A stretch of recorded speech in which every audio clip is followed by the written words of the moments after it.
Fala pessoal, tudo bem com vocês? Aqui quem fala é Caio Torreiro. Vamos à análise pós-jogo de Operário Várzea Grandense 0, Sport também 0. E nos pênaltis, Operário Várzea Grandense 4, Sport 2. Válido pela primeira fase da Copa do Brasil 2025, partida que aconteceu na noite de terça-feira no estádio Presidente Eurico Gaspar Dutra, o Dutrinha, em Cuiabá, Mato Grosso.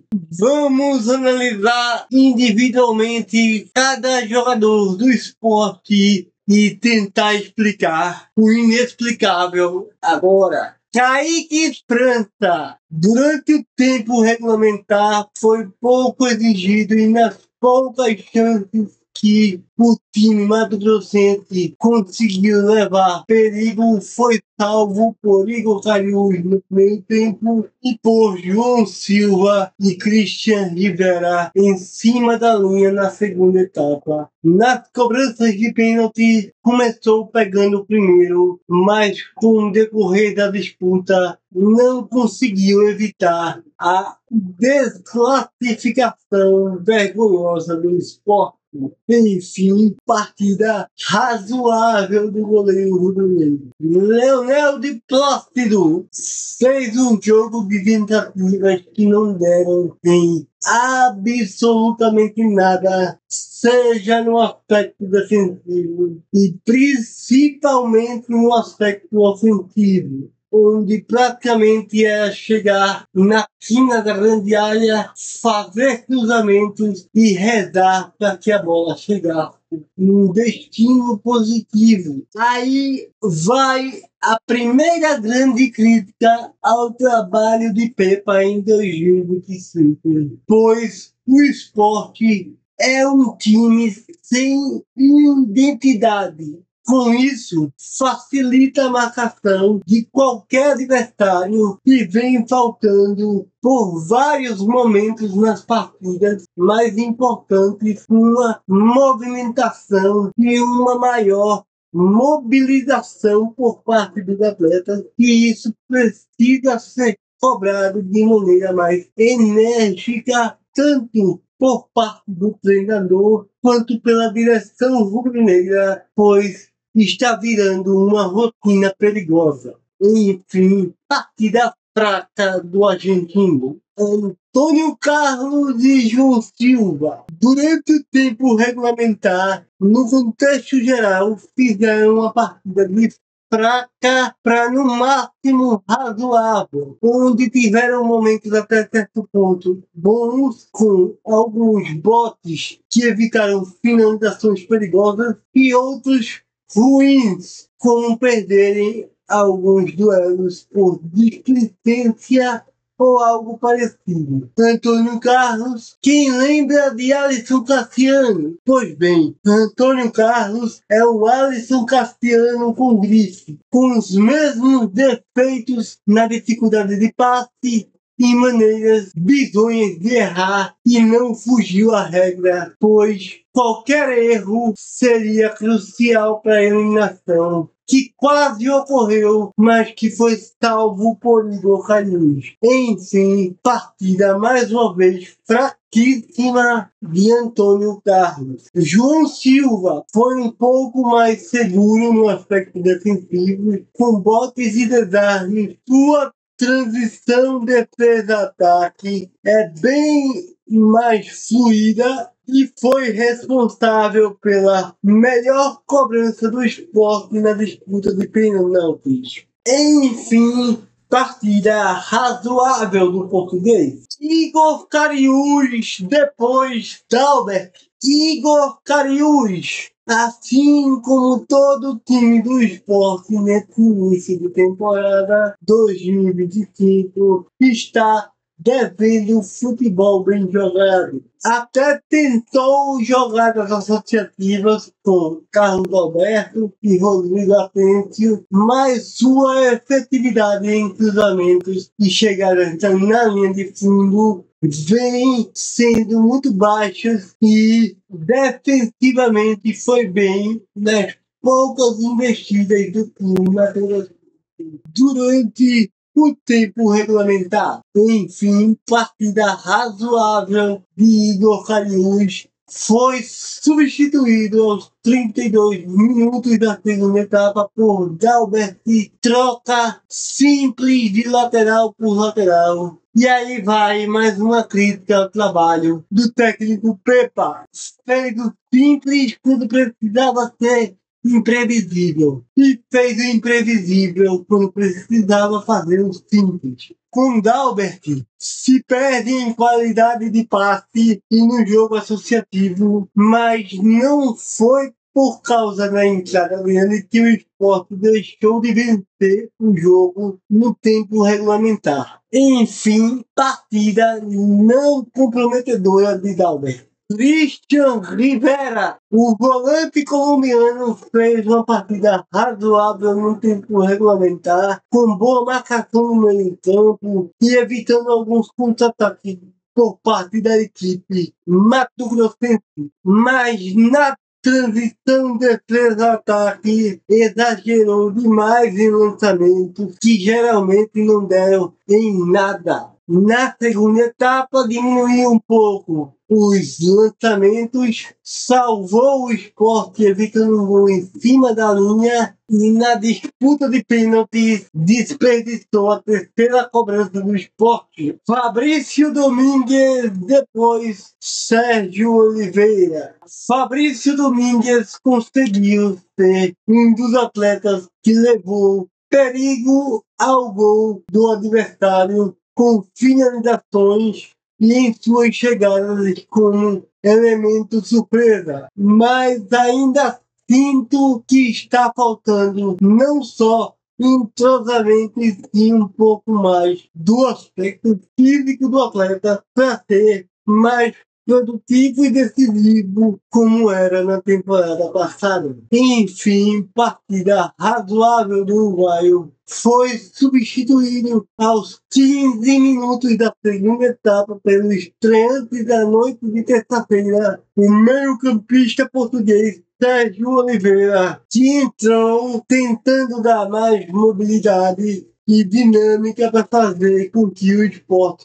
furasse o bom bloqueio defensivo imposto pela equipe mato-grossense, porém faltou mais eficiência nas conclusões de passes, na disputa de pênaltis, bateu com muita convicção e espero ver mais do atleta nas próximas partidas. Enfim, partida razoável do português. Rodrigo Atencio, depois Johan. Rodrigo Atencio foi um dos que mais tentou jogadas ofensivas com sua movimentação, seja pelo lado direito em ocasiões mais específicas, seja pelo lado esquerdo com tentativas de jogadas associativas com Igor Cariús e Carlos Alberto. Mas a produtividade e a eficiência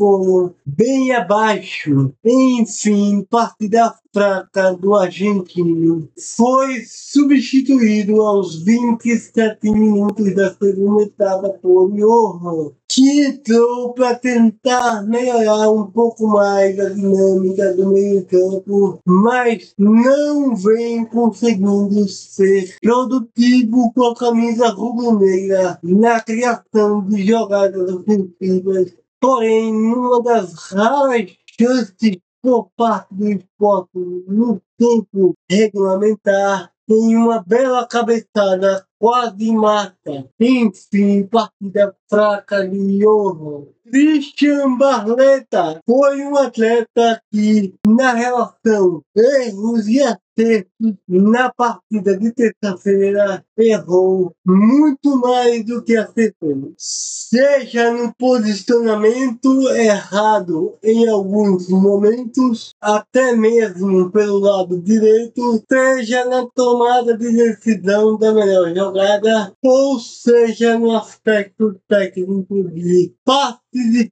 finalizações no texto final do campo, sendo improdutivo e vivendo de lampejos durante a partida inteira. Enfim, partida apagada de Christian Barleta. Pablo, depois Gonçalo Paciência. Pablo foi engolido pelos zagueiros da equipe mato-grossense, mas mesmo assim tentou ser participativo com jogadas criativas pelo lado esquerdo que quase fizeram com que o Sport abrisse o placar e numa finalização na cobrança de falta. Porém, ainda assim, muito pouco produtivo ao longo da partida. Enfim, partida apagada de Pablo foi substituído aos 15 minutos da segunda etapa por Gonçalo Paciência, que tentou algumas jogadas na sua principal característica de pivô, explorando bem o contato com os zagueiros da equipe adversária, criando uma das principais jogadas de gol com um belo cruzamento que acha Johan dentro da área, mas na disputa de pênaltis bate da pior maneira possível, fraco e telegrafado. Enfim, partida razoável do português. Carlos Alberto, depois Leme Lobato. Carlos Alberto fez uma partida discreta. Muitas vezes ficava procurando ele em campo no início da partida, mas com o desenrolar da partida apareceu em algumas arrancadas partindo da esquerda para o meio campo, porém pouco ou quase nada produziu. Enfim, partida apagada de Carlos Alberto. Foi substituído aos 15 minutos da segunda etapa por Leme Lobato, que buscou mais a bola no contexto de querer criar jogadas e buscar finalizações, e com sua movimentação intensa conseguiu trazer desconforto ao bom sistema defensivo montado pela equipe mato-grossense, que por centímetros não fez o gol que daria a vaga na segunda fase ao Sport. Enfim, partida boa de Leme Lobato. Operário Várzea Grandense escreveu a sua história na Copa do Brasil, demonstrando muita entrega, foco, determinação, raça, coragem e, acima de tudo, muito estudo do adversário, pois parecia que cada atleta sabia o que precisava ser feito para conseguir minimamente igualar no aspecto coletivo a discrepância orçamentária e técnica entre as duas equipes para conseguir pela primeira vez na sua história, de maneira justíssima, a classificação para a segunda fase e embolsar a quantia de R$1 milhão, que será fundamental para o crescimento do clube no cenário estadual. O Operário de Várzea Grande viveu uma noite histórica. Na 12ª participação na Copa do Brasil, pela primeira vez, a equipe de Mato Grosso avançou à segunda fase da competição ao eliminar o Sport nos pênaltis nesta quarta-feira no estádio Presidente Eurico Gaspar Dutra, o Dutrinha, na capital mato-grossense. Após fazer uma boa partida no tempo regulamentar e empatar 100 gols com o Leão da Ilha, o Chicote da Fronteira foi melhor nos pênaltis e eliminou a equipe pernambucana por 4-2. Destaque para o goleiro Luiz Henrique, que pegou 2 cobranças de Gonçalo Paciência e Christian Rivera. Kaique França pegou o primeiro pênalti de Matheus Castanha, mas Fabrício Lusa, Daniel Felipe, Lucas Matos e Vitor Gotei marcaram os gols mato-grossenses nas penalidades e garantiram a classificação inédita.